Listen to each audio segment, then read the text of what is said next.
Welcome to The Explainer. Today, we're diving into something truly massive, India's ongoing battle against malnutrition. We're going to take a close look at the huge government programs designed to tackle this problem head-on. So, let's get right into it. So, you have to start with the most basic question, right? Why is all this even necessary? I mean, why do literally millions of people, especially the most vulnerable, need this kind of support in the first place? And the answer really is pretty stark. The country is dealing with a deep, widespread crisis of undernutrition. This isn't some small, isolated issue. It's a massive challenge that hits the health and futures of children and mothers all across the nation.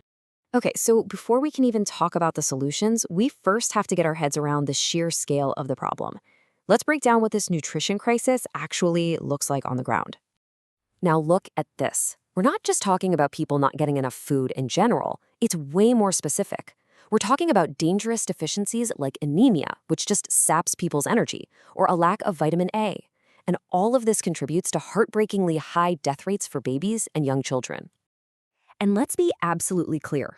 The stakes here could not be higher. This isn't just about numbers on a chart. These conditions are a direct threat to a child's ability to grow, to their long-term health, and in the worst cases, to their very survival. So, you've got this enormous challenge. What's the response? Well, this is where the whole strategy of supplemental feeding really comes into focus. At its core, the idea is actually pretty simple, but it's incredibly powerful. These are government-run programs designed to do one key thing: provide that extra bit of food and nutritional support to bridge the gap for the people who need it most. And there's a real laser focus on children and women. So, what's the game plan? Well, it's a really smart step-by-step approach. First, you improve a person's immediate nutritional health. Do that, and you start to prevent long-term malnutrition. Now, a healthier kid is way more likely to go to school and actually stay there.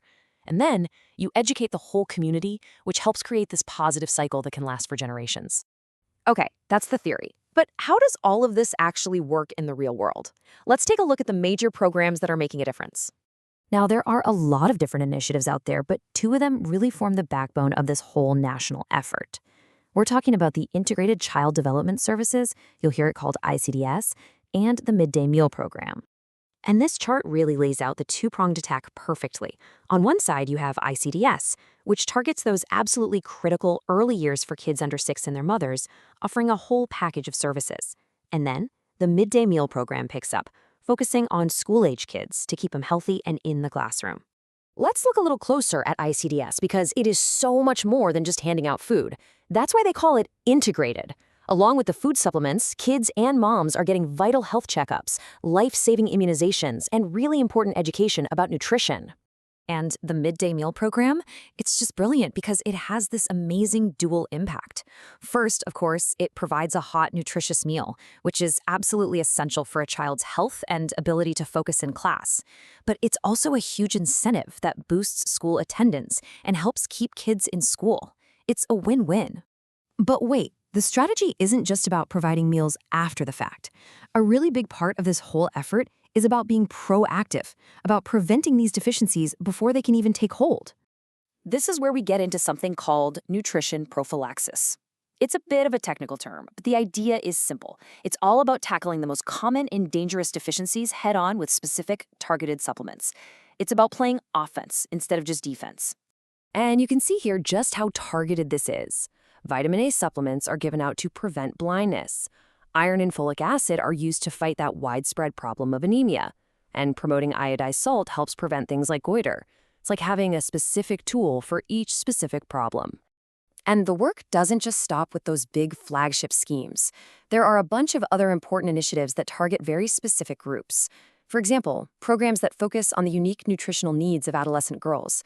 It all works together to create this comprehensive safety net. So when you put all these pieces together, the big feeding programs, the preventative measures, the targeted support, what's the end goal? What is all this for? Well, it's about securing a healthier future. And this right here is the true long-term vision. The goal isn't just to feed people today. It is to completely break the cycle of malnutrition that gets passed down from one generation to the next, and to make sure that healthy kids grow up to be healthy adults who can raise an even healthier generation. And really, it all boils down to this simple but incredibly powerful idea. When you invest in the health of your youngest citizens, you are directly investing in the strength and the future of the entire nation. Which leaves us with one final and really critical question. The plans are there, the programs are in place, but the challenge of actually getting it done is still immense. So how do we make sure that these genuinely life-changing services actually reach every single child and mother who needs them? That is the challenge that lies ahead.